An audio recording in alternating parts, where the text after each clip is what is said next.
முதல்வர் விஜய் குறித்து அவதூறாக பேசியதாக திமுக முன்னாள் அமைச்சர் அனிதா ராதாகிருஷ்ணன் கைது செய்யப்பட்டார்.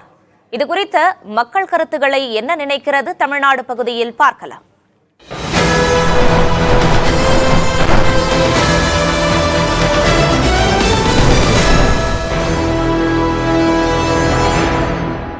திமுக அமைச்சர் மீது போலீஸ் சட்டப்படி நடவடிக்கை எடுக்கிறாங்க. அது எந்த பிரச்சனையும் இல்லை. ஆளுங்கட்சிங்கிறது மக்களுக்கு சேவை செய்ய வந்த ஒண்ணு. எதிர்கட்சியில பழி வாங்குற எண்ணத்துல எதுவும் செயல்படுத்தக்கூடாது. அவர் பேசுனது தப்பு, இவங்க அரெஸ்ட் பண்ணது தப்பு. இது ஒரு இஷ்யூ ஆகிற காரணமே சில விஷயங்கள்னாலதான். மக்கள் நல பணிகளில் அக்கறை காட்ட வேண்டுமே தவிர இத்தகைய கைது நடவடிக்கையில் ஈடுபடுவது பெரும் தவறு. தமிழ்நாட்டு முதலமைச்சரை நம்மளே மதிக்காம பொறுமையில பேசுறதுல ஏதாவது பேசணும் அப்படின்னா அது ஏத்துக்கத்தக்கது இல்லை.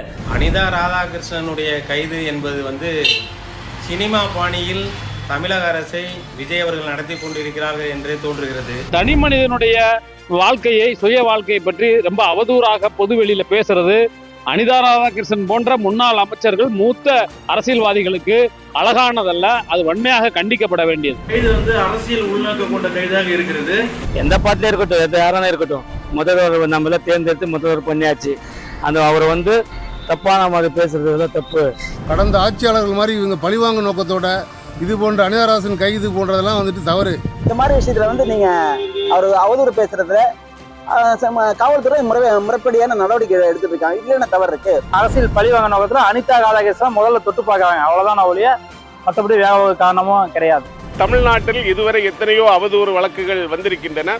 அந்த அவதூறு வழக்குகளுக்கு எல்லாம் ஒரு முன்னாள் அமைச்சரை கைது செய்வது என்பது மிகவும் மோசமான ஒரு முன்னுதாரணமாக கருதப்படுகிறது. பிஜேபி தலைவர் கூட சில வார்த்தைகள் பேசினாரு டிவிகே கவர்மெண்ட்டை பத்தி.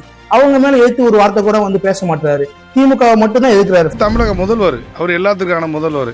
அவரை தரைக்குறவா பேசுறது மக்கள் மத்தியில் அது ஏற்றுக்கப்படாத விஷயம். முன்னாள் முதல்வர், துணை முதல்வர், அமைச்சர்களை பற்றியும் தாவக்காரங்க நிறைய இடங்கள்ல தரக்குறைவாகவும் ஒரு அதிகார தோரணையிலையும் பேசுறாங்க. அவங்க மேலே இதே கைது நடவடிக்கை எடுக்குமா அந்த அரசு? தனி மனிதல் தாக்குதல் செய்தது யாராக இருந்தாலும் அது ஒரு சட்ட நடவடிக்கை தேவை. தப்பு பண்றவங்க யாராக இருந்தாலும் தண்டனை அனுபவிச்சாகணும்.